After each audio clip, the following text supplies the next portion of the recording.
ಆತ್ಮೀಯ ವಿದ್ಯಾರ್ಥಿ ಮಿತ್ರರೇ, ನಾನು ವೈಶಾಲಿ GR, ಇತಿಹಾಸ ವಿಭಾಗದ ಸಹಾಯಕ ಪ್ರಾಧ್ಯಾಪಕಿಯಾಗಿ ಸರ್ಕಾರಿ ಪ್ರಥಮ ದರ್ಜೆ ಕಾಲೇಜು ಭಟ್ಕಳದಲ್ಲಿ ಕಾರ್ಯನಿರ್ವಹಿಸ್ತಾ ಇದ್ದೇನೆ. ಇವತ್ತು BA 4th ಸೆಮಿಸ್ಟರ್ನ ಪಾಠವನ್ನು ಮಾಡಲಿಕ್ಕಿದ್ದೇನೆ. ನಾನು ಈ ವಿಡಿಯೋದಲ್ಲಿ ನಿಮಗೆ ಮಧ್ಯಕಾಲೀನ ಭಾರತದ ಮೂಲಾಧಾರಗಳ ಕುರಿತು ತಿಳಿಸಿಕೊಡ್ತೇನೆ. ಈ ವಿಡಿಯೋದ ಕಲಿಕೆಯ ಉದ್ದೇಶ ವಿದ್ಯಾರ್ಥಿಗಳು ಮಧ್ಯಕಾಲೀನ ಇತಿಹಾಸದ ಆಧಾರಗಳ ಬಗ್ಗೆ ಮಾಹಿತಿಯನ್ನು ತಿಳ್ಕೊಳ್ಬಹುದು. ಹಾಗೆ ಯಾವ ವಿಧದಲ್ಲಿ ಮೂಲಾಧಾರಗಳಿದೆ ಅನ್ನೋದನ್ನು ನೀವು ತಿಳ್ಕೊಳ್ಬಹುದು. ಔಟ್ಕಮ್ಸ್ ಏನು ಅಂದರೆ, ಮಧ್ಯಕಾಲೀನ ಭಾರತ ಇತಿಹಾಸದ ಆಧಾರಗಳ ಬಗ್ಗೆ ಕೂಲಂಕುಷವಾದ ಮಾಹಿತಿಯನ್ನು ನೀವು ತಿಳಿಯಬಹುದು.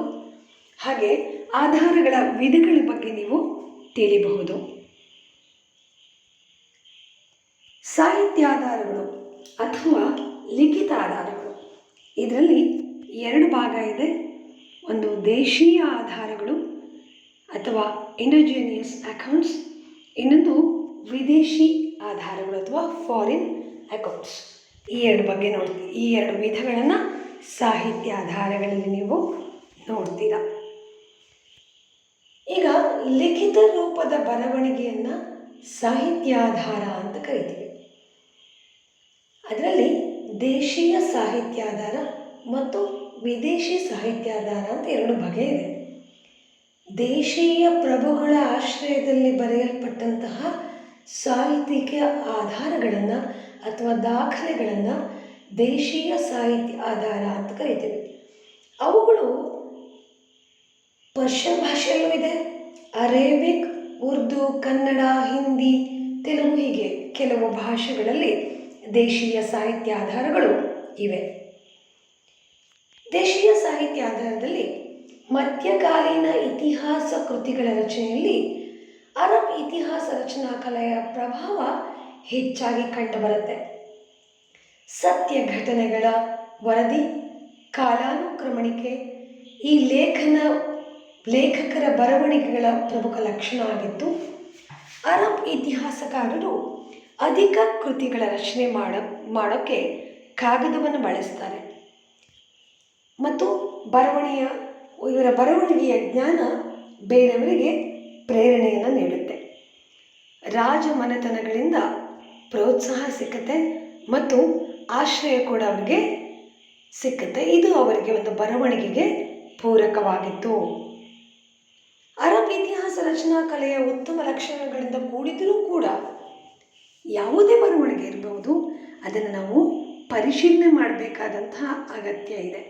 ಕಾರಣ, ಆಶ್ರಯದಾತರ ಬಗ್ಗೆ ಅತಿ ಹೊಗಳಿಕೆಯನ್ನು ಹೊಂದಿದ್ದಿರಬಹುದು ಮತ್ತು ನಡೆದಂತಹ ಘಟನೆಗಳನ್ನು ಮರೆಮಾಚುವಿಕೆಯೂ ಇದ್ದಿರಬಹುದು. ಅದು ಇತಿಹಾಸದಲ್ಲಿ ನಾವು ಕಾಣೋದ್ರಿಂದ ಯಾವುದೇ ದಾಖಲೆಗಳನ್ನು ಒಂದು ವಿಮರ್ಶೆ ಮಾಡೋದು ಒಳ್ಳೆಯದು. ಅದರಲ್ಲಿ ಅರಬ್ ಇತಿಹಾಸದ ಕುರಿತು ಪರಿಶೀಲನೆ ಅಗತ್ಯ.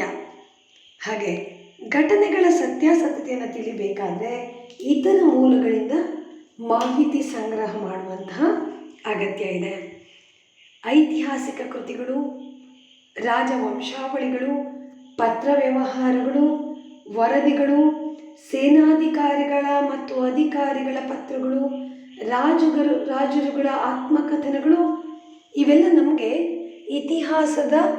ಇತಿಹಾಸವನ್ನು ಕಟ್ಟಿಕೊಡುವಲ್ಲಿ ಮಾಹಿತಿಯನ್ನು ನೀಡುವಂತಹ ಸಾಹಿತ್ಯಿಕ ಆಧಾರಗಳಾಗಿವೆ. ಇಸ್ಲಾಂ ಲೇಖಕರು ಅರಬ್, ಪರ್ಷಿಯಾ ಮತ್ತು ಟರ್ಕಿ ಭಾಷೆಗಳಲ್ಲಿ ಕೃತಿಯನ್ನು ರಚನೆ ಮಾಡಿದ್ದಾರೆ. ಭಾರತೀಯ ರಾಜರುಗಳ ಕುರಿತಂತೆ ದೇಶೀಯ ಬರವಣಿಗೆಗಳು ಮಾಹಿತಿ ನೀಡುತ್ತೆ. ವಿಜಯನಗರದ ಕುರಿತು ಸಂಸ್ಕೃತ, ಕನ್ನಡ, ತೆಲುಗು ಭಾಷೆಗಳಲ್ಲಿ ಹೆಚ್ಚಾಗಿ ಕೃತಿಗಳು ಲಭ್ಯ ಇದೆ. ಹಾಗಾದರೆ ಮಧ್ಯಕಾಲೀನ ಇತಿಹಾಸದ ಕುರಿತು ಮಾಹಿತಿ ನೀಡುವಂತಹ ಪ್ರಮುಖ ಕೃತಿಗಳು ಯಾವೆಲ್ಲ ಇದೆ? ದೇಶೀಯ ಕೃತಿಗಳಿರಬಹುದು, ವಿದೇಶಿ ಕೃತಿಗಳಿರಬಹುದು. ಈಗ ವಿದೇಶಿ ಕೃತಿಗಳಲ್ಲಿ ಅಲ್ಬರುನಿ ಅಥವಾ ಅಬು ರಿಹಾನ್ ಅವನು ಬರೆದಂತಹ ತಹಕೀಕ್ ಇ ಹಿಂದ್, ಮೊಹಮ್ಮದ್ ಗಜ್ನಿಯ ಕಾಲದಲ್ಲಿ ಅವನ ಜೊತೆಗೆ ಭಾರತಕ್ಕೆ ಬರ್ತಾನೆ. ಇಲ್ಲಿ ಬಂದು ಸಂಸ್ಕೃತ ಭಾಷೆಯನ್ನು ಕಲಿತಾನೆ. ಇಲ್ಲಿನ ಸಂಸ್ಕೃತಿಯ ಕುರಿತು ಗ್ರಂಥವನ್ನು ರಚನೆ ಮಾಡ್ತಾನೆ. ಇದು ಅಂದಿನ ರಾಜಕೀಯದ ಮಾಹಿತಿಯನ್ನು ನಮಗೆ ನೀಡುತ್ತೆ ಹಾಗೂ ಮೊಹಮ್ಮದ್ ಗಜ್ನಿಯ ಬಗ್ಗೆ ಕೂಡ ಮಾಹಿತಿಯನ್ನು ನೀಡುತ್ತೆ. ನೆಕ್ಸ್ಟ್, ಮೀರ್ ಮೊಹಮ್ಮದ್ ಮಾಸೂಮ್. ಅವನು ಬರೆದದ್ದು ತಾರೀಖ್ ಎ ಹಿಂದ್. 1600ರಲ್ಲಿ ಅರಬ್ ಸಿಂಧ್ ದಾಳಿಯಿಂದ ಅಕ್ಬರ್ನ ಕಾಲದವರೆಗಿನ ಸಿಂಧ್ನ ಇತಿಹಾಸದ ಮಾಹಿತಿಯನ್ನು ತಾರೀಖ್ ಎ ಸಿಂಧ್ ನಮಗೆ ನೀಡ್ತದೆ.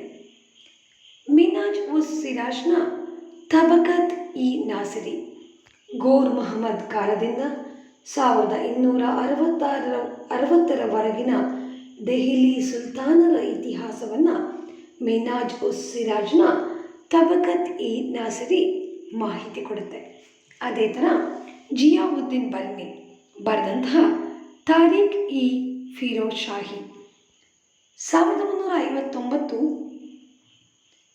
ಮೂವರು ತುಘಲಕ್ ದೊರೆಗಳ ಕಾಲದಲ್ಲಿ ಇವನು ಜೀವಿಸಿದ್ದ. ಅಲ್ಲಿ ತನಕ ಇದ್ದ ಇವನು 3 ಮನೆತನಗಳ ಮಾಹಿತಿಯನ್ನು ಇವನ ಕೃತಿ ನೀಡುತ್ತೆ. ಗುಲಾಮಿ ವಂಶದ ಕುರಿತು, ಖಿಲ್ಜಿ ಮತ್ತು ತುಘಲಕ್ ವಂಶದ ಕುರಿತು ಮಾಹಿತಿಯನ್ನು ನೀಡುತ್ತೆ. ತುಘಲಕ್ ದೊರೆಗಳ ಕಾಲದಲ್ಲಿ ಇವನು ಜಿಯಾವುದ್ದೀನ್ ಬರ್ನಿ ಇದ್ದ ಅನ್ನೋದನ್ನು ನಾವು ನೋಡ್ಬೋದು. ಶಮ್ಸ್ ಇ ಸಿರಾಜ್ ಆಫಿಫ್. ಇವನು ಬರೆದದ್ದು ಫಿರೋಜ್ ಶಾಹಿ. ಫಿರೋಜ್ ಶಾ ತುಘಲಕ್ನ ಆಶ್ರಿತನಾದಂಥ ಇವನು ಆಶ್ರಯದಾತನನ್ನು ಅತಿಯಾಗಿ ಹೊಗಳಿದಾನವನು. ಫಿರೋಜ್ ಶಾ ತುಘಲಕ್ನ ತುಂಬ ಹೊಗಳಿದಂಥ ಒಂದು ಕೃತಿ ಇದು. ಇದು ಪೂರ್ವಾಗ್ರಹವನ್ನು ಹೊಂದಿದೆ ಅಂತ ನಮಗೆ ನೋಡಲಿಕ್ಕೆ ಕಾಣಿಸ್ತದೆ. ಯಾಕೆಂದರೆ ಆಶ್ರಯದಾತನನ್ನು ಅತಿಯಾಗಿ ಹೊಗಳ್ದ ಅಂದ್ರದ್ದು ಸತ್ಯಾಂಶ ಎಷ್ಟಿದೆ ಅನ್ನೋದನ್ನು ನಾವು ನೋಡ್ಕೊಳ್ಬೇಕಾಗುತ್ತೆ. ಫಿರೋಜ್ ಶಾ ತುಘಲಕ್ ಬರೆದದ್ದು ಫತುಹತ್ ಇ ಫಿರೋಜ್ ಶಾಹಿ. ಇದೊಂದು ಸಣ್ಣ ಗ್ರಂಥ. ತನ್ನ ಧಾರ್ಮಿಕ ನೀತಿಯ ನಿರೂಪಣೆಯನ್ನು ಅವನು ಫತುಹತ್ ಇ ಫಿರೋಜ್ ಶಾಹಿಯಲ್ಲಿ ದೊರೆ ಫಿರೋಜ್ ಶಾ ತುಘಲಕ್ ಕೊಡ್ತಾನೆ. ಅಬು ಮಲ್ಲಿಕ್ ಇಸಾಮಿ ಫತು ಉಸ್ ಸಲಾತಿನ್ ಕೃತಿಯಲ್ಲಿ ತುಘಲಕ್ ಆಸ್ಥಾನದಿಂದ ಅಲ್ಲಾವುದ್ದೀನ್ ಬಹಮನ್ ಶಾನ ಆಸ್ಥಾನಕ್ಕೆ ಗಜ್ನಿ ಕಾಲದಿಂದ ತುಘಲಕ್ ಕಾಲದ ತನಕ ಇತಿಹಾಸದ ಮಾಹಿತಿಯನ್ನು ಇದು ಕೊಡುತ್ತೆ. ತುಘಲಕ್, ಗಜ್ನಿ, ಅಲ್ಲಾವುದ್ದೀನ್ ಬಹಮನ್ ಶಾ ವರೆಗೂ ಕೂಡ ಮಾಹಿತಿ ಕೊಡುತ್ತೆ ಅನ್ನೋದು ಒಂದು ತಿಳ್ಕೊಳ್ಬೇಕಾದಂಥ ವಿಷಯ. ಮೊಹಮ್ಮದ್ ಖಾಸಿಮ್ ಫರಿಶ್ತಾ ತಾರೀಖ್ ಇ ಫರಿಶ್ತಾ ಅಥವಾ ಗುಲ್ಮನ್ ಇ ಇಬ್ರಾಹಿಂ. ಪರ್ಷಿಯಾದಿಂದ ದಕ್ಷಿಣ ಭಾರತಕ್ಕೆ ವಲಸೆ ಬರ್ತಾನೆ ಅವನು. ಮೊಹಮ್ಮದ್ ಖಾಸಿಮ್ ಫರಿಶ್ತಾ ಇಬ್ರಾಹಿಂ ಆದಿಲ್ ಶಾನ ಆಶ್ರಯವನ್ನು ಪಡ್ಕೊಳ್ತಾನೆ. ಗುಲ್ಮನ್ ಇ ಇಬ್ರಾಹಿಂ ಕೃತಿಯನ್ನು ರಚನೆ ಮಾಡ್ತಾನೆ.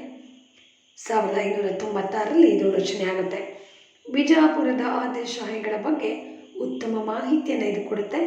ತಾರೀಖ್ ಇ ಫರಿಶ್ತಾ ಅನ್ನೋದು ಇವನ ಮತ್ತೊಂದು ಕೃತಿಯಾಗಿರುತ್ತೆ. ತಬತಬಾ ಬುಹ್ರಾನ್ ಎ ಮಾಸಿರ್. ತಬತಬಾ ಅನ್ನೋನು ಬುಹ್ರಾನ್ ಎ ಮಾಸಿರ್ ಅನ್ನುವಂಥ ಕೃತಿಯನ್ನು ಬರೀತಾನೆ. ಅಹಮದ್ ನಗರದ ಬುರ್ಹಾನ್ ಶಾನ ಆಶ್ರಿತನಾಗಿರ್ತಾನೆ ಇವನು. ಫರಿಶ್ತಾ ಮತ್ತು ತಬತಬಾ ಇಬ್ಬರು ವಿಜಯನಗರ ಮತ್ತು ಬಹಮನಿ ಹಾಗೂ ಬಿಜಾಪುರ ಸುಲ್ತಾನರ ನಡುವಣ ರಾಜಕೀಯ ಸಂಬಂಧವನ್ನು ವಿವರಿಸಿದ್ದಾನೆ. ಫರಿಶ್ತಾನ ಹಾಗೆ ಇವನು ಕೂಡ ಹಾಗೆ ವಿವರಣೆಯನ್ನು ನೀಡಿದ್ದಾನೆ. ಯಾಹ್ಯಾ ಬಿನ್ ಅಹ್ಮದ್ ಸರ್ಹಿಂದ್ ಇವನು ಬರೆದಂತಹ ಕೃತಿ ತಾರೀಖ್ ಇ ಮುಬಾರಕ್ ಶಾಹಿ. ಈ ಕೃತಿ ಸೈಯದ್ ಸಂತತಿಯ ಆಳ್ವಿಕೆಯ ಮಾಹಿತಿಯನ್ನು ಒದಗಿಸುವಂತಹ ಏಕೈಕ ಸಮಕಾಲೀನ ಕೃತಿ. ಮಧ್ಯಕಾಲೀನ ಭಾರತದಲ್ಲಿ ಸೈಯದ್ ವಂಶದ ಬಗ್ಗೆ ಮಾಹಿತಿಯನ್ನು ಕೊಡೋದು ಅಂತ ಹೇಳಿದರೆ ಯಾಹ್ಯಾ ಬಿನ್ ಅಹ್ಮದ್ ಸರ್ಹಿಂದಿಯ ತಾರೀಖ್ ಇ ಮುಬಾರಕ್ ಶಾಹಿ. ಜುಬೇಲಿಯ ಬಸಲಿ ಉಸ್ ಸಲಾತಿನ್. ಆದಿಲ್ ಶಾಹಿಗಳು ಮತ್ತು ಮೊಘಲರ ನಡುವಣ ಸಂಬಂಧದ ಬಗ್ಗೆ ಜುಬೇಲಿಯ ಬಸಲಿ ಉಸ್ ಸಲಾತಿನ್ ಕೃತಿ ಮಾಹಿತಿಯನ್ನು ನೀಡುತ್ತೆ. ಅದೇ ರೀತಿಯಾಗಿ ಮಧ್ಯಯುಗೀನ ಭಾರತದ ಬಗ್ಗೆ ಮಾಹಿತಿ ಕೊಡುವಂಥ ಇನ್ನಷ್ಟು ಕೃತಿಗಳು ಅಂತ ಹೇಳಿದರೆ ಗಂಗಾದೇವಿಯ ಮಧುರಾ ವಿಜಯಂ. ಇವಳು ರಾಜ ಕಂಪಣನ ಹೆಂಡತಿ ಆಗಿದ್ಲು. ಮಧುರೆಯನ್ನು ಆಕ್ರಮಿಸಲು ನಡೆಸಿದಂಥ ಯುದ್ಧದ ಬಗ್ಗೆ ಅದು ಮಾಹಿತಿಯನ್ನು ನೀಡುತ್ತೆ. ರಾಜನಾಥ ಕೃತಿ ಡಿಂಡಿಮ ಸಾಳ್ವ, ರಾಜನಾಥ ಡಿಂಡಿಮನ ಕೃತಿ ಸಾಳ್ವಾಭ್ಯುದಯಂ. ಇವನು ನರಸಿಂಹನ ಆಸ್ಥಾನ ಕವಿಯಾಗಿದ್ದ. ಸಾಳ್ವ ಸಂತತಿಯ ವಂಶಾನುಕ್ರಮಣಿಕೆ ಅವನು ಅದರಲ್ಲಿ ಬರೀತಾನೆ, ಜೊತೆಗೆ ರಾಜನ ಸಾಧನೆಗಳನ್ನು ಅದರಲ್ಲಿ ಬರೀತಾನೆ. ರಾಯವಾಚಕಮು ಕೃಷ್ಣರಾಜ ವಿಜಯಮು ಕೃತಿಗಳು ಕೃಷ್ಣದೇವರಾಯನ ವ್ಯಕ್ತಿತ್ವ, ಜೀವನ, ಸೈನಿಕ ಸಾಧನೆಯ ಬಗ್ಗೆ ಮಾಹಿತಿಯನ್ನು ನೀಡುತ್ತೆ. ಅದೇ ಥರ ಕೃಷ್ಣದೇವರಾಯನ ಕೃತಿ ಅಮುಕ್ತ ಮೌಲ್ಯದ ಅಂದಿನ ಆಡಳಿತದ ಬಗ್ಗೆ ಮಾಹಿತಿ ನೀಡುತ್ತೆ. ಜಾಂಬವತಿ ಕಲ್ಯಾಣ, ಇವು ಕೃತಿಗಳು ಕೂಡ ಅಂದಿನ ಕಾಲಘಟ್ಟದ ವಿಷಯವನ್ನು ನಮಗೆ ತಿಳಿಸ್ತವೆ. ದೇಶೀಯ ಆಧಾರದಲ್ಲಿ ನೋಡಿದ್ವಿ. ವಿದೇಶಿ ಆಧಾರದಲ್ಲಿ ಭಾರತದ ಸಂಪತ್ತಿನ ಆಕರ್ಷಿತವಾದ ಅನೇಕ ವಿದೇಶಿ ವರ್ತಕರು, ಪ್ರವಾಸಿಗರು, ರಾಯಭಾರಿಗಳು ಭಾರತಕ್ಕೆ ಭೇಟಿ ನೀಡಿ ತಾವು ಕಂಡ ರಾಜಕೀಯ, ಆರ್ಥಿಕ, ಸಾಮಾಜಿಕ ಮತ್ತು ಧಾರ್ಮಿಕ ಸ್ಥಿತಿಗಳನ್ನು ಕಣ್ಣಿಗೆ ಕಟ್ಟುವ ಹಾಗೆ ನೈಜವಾಗಿ ಕಾಣುವಂತೆ ವರ್ಣನೆ ಮಾಡಿದ್ದಾರೆ. ಅವುಗಳಲ್ಲಿ ಪ್ರಮುಖವಾದಂಥ ವಿದೇಶಿ ಬರವಣಿಗೆಗಳು ಯಾವಪ್ಪ ಅಂದರೆ, ಮಾರ್ಕೋ ಪೋಲೋ ಇವನು ಇಟಲಿಯಿಂದ ಚೀನಾಕ್ಕೆ ಭೇಟಿ ನೀಡ್ತಾನೆ. ವಾಪಸ್ ತನ್ನ ದೇಶಕ್ಕೆ ಹೋಗುವ ಸಂದರ್ಭ ಭಾರತದ ಮೂಲಕ ಪ್ರಯಾಣ ಮಾಡ್ತಾನೆ.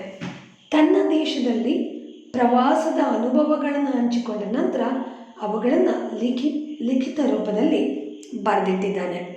ಇಬ್ನ ಬತೂತಾ ಅವನ ಕೃತಿ ರೆಹ್ಲಾ. ಇವನು ಆಫ್ರಿಕಾದ ಮೊರೊಕ್ಕೊದವನು. ಭಾರತದ ಗಿಳಿ ಅಂತಾನೆ ಇವನು ಮೆಚ್ಚುಗೆಗೆ ಪಾತ್ರನಾಗಿದ್ದಾನೆ. 14 ವರ್ಷ ದೆಹಲಿಯಲ್ಲಿದ್ದ, 8 ವರ್ಷ ದೆಹಲಿಯ ಕಾಜಿಯಾಗಿದ್ದ. ಇವನು ಚೀನಾದ ರಾಯಭಾರಿಯಾಗಿ ಒಂದ್ಸಲಿ ಇವನನ್ನು ಕಳಿಸಲಾಗತ್ತೆ. ಅವನು 1349ರಲ್ಲಿ ತನ್ನ ತಾಯ್ನಾಡಿಗೆ ಆಫ್ರಿಕಾಕ್ಕೆ ವಾಪಸ್ ಹೋಗ್ತಾನೆ. ಅಲ್ಲಿ ಮೊರಾಕ್ಕದಲ್ಲಿ ನಿರ್ತಾನೆ. ಮೊರಾಕ್ಕ ರಾಜನ ಬೇಡಿಕೆಯ ಮೇರೆಗೆ ರೆಹ್ಲಾ ಅನ್ನಕ್ಕಂತಹ ಕೃತಿಯನ್ನು ರಚನೆ ಮಾಡ್ತಾನೆ. ಇವನು ಮೊಹಮ್ಮದ್ ಬಿನ್ ತುಘಲಕ್ನ ಕಾಲದಲ್ಲಿ ಇದ್ದದ್ದು ಅನ್ನೋದನ್ನು ನಾವು ಗಮನಿಸಬೇಕಾದಂತಹ ಒಂದು ಅಂಶ. ಅಬ್ದುಲ್ ರಜಾಕ್ ವಿಜಯನಗರಕ್ಕೆ ಭೇಟಿ ನೀಡಿದಂತಹ ಪರ್ಷಿಯಾದ ಪ್ರವಾಸಿಗ. ಇವನು ವಿಜಯನಗರದ 2ನೇ ದೇವರಾಯನ ಆಳ್ವಿಕೆಯಲ್ಲಿ ಭೇಟಿ ನೀಡ್ತಾನೆ. ಅದು 1442-43ರಲ್ಲಿ. ಇವನ ಕೃತಿ ರಾಜಕೀಯ, ಆರ್ಥಿಕ ಮತ್ತು ಸಾಂಸ್ಕೃತಿಕ ವಿವರಗಳನ್ನು ಅವನು ಕೃತಿಯಲ್ಲಿ ನೀಡಿದ್ದಾನೆ. ಹಾಗೆ ನಿಕಟಿನ್ ಇವನು ರಷ್ಯಾದ ಒಬ್ಬ ಪ್ರವಾಸಿಗ. 1570ರಲ್ಲಿ ಬೀದರ್ಗೆ ಭೇಟಿಯನ್ನು ನೀಡ್ತಾನೆ. ಬಹಮನಿ ರಾಜ್ಯದ ಕುರಿತು ಇವನ ಕೃತಿಯಲ್ಲಿ ಅವನು ಬರೀತಾನೆ. ನಿಕೋಲೋ ಕೊಂಟಿ 1526ರಲ್ಲಿ ಭಾರತಕ್ಕೆ ಭೇಟಿ ನೀಡ್ತಾನೆ. ಇವನು ಇಟಲಿ ದೇಶದವನು. ಇದೇ ಕಾಲಕ್ಕೆ ಇಟಲಿಯೇ ಆದಂತಹ ಪೇಸ್ ಸಹ ಭೇಟಿ ನೀಡಿರುವಂಥದ್ದು ಗಮನಿಸಬೇಕು. ನೆಕ್ಸ್ಟ್ ಒಬ್ಬ ನ್ಯೂನಿಚ್, ಇವನೊಬ್ಬ ಕುದುರೆ ವ್ಯಾಪಾರಿಯಾಗಿದ್ದ. 1537ರಲ್ಲಿ ವಿಜಯನಗರಕ್ಕೆ ಭೇಟಿ ನೀಡ್ತಾನೆ. ಇವನ ವೃತ್ತಾಂತ ಅಥವಾ ಕ್ರಾನಿಕಲ್ಸ್ ವಿಜಯನಗರದ ಕುರಿತು ಹೆಚ್ಚಿನ ಮಾಹಿತಿಯನ್ನು ನಮಗೆ ನೀಡುತ್ತೆ. ಈ ರೀತಿಯಾಗಿ ಎಲ್ಲ ದೇಶೀಯ ವಿದೇಶಿಯ ಸಾಹಿತ್ಯ ಆಧಾರಗಳು ಅಂದಿನ ಮಧ್ಯಕಾಲೀನ ಭಾರತದ ಇತಿಹಾಸ ರಚನೆಗೆ ಸಹಾಯಕವಾಗುತ್ತೆ. ಇದು ಇತಿಹಾಸಕ್ಕೆ ಅವರ ಕೊಡುಗೆಯಾಗಿದೆ. ಮುಂದಿನ ವಿಡಿಯೋದಲ್ಲಿ ಇನ್ನೂ ಹೆಚ್ಚಿನ ಮಾಹಿತಿಯನ್ನು ತಿಳಿಸ್ಕೊಡ್ತೇನೆ. ಧನ್ಯವಾದಗಳು.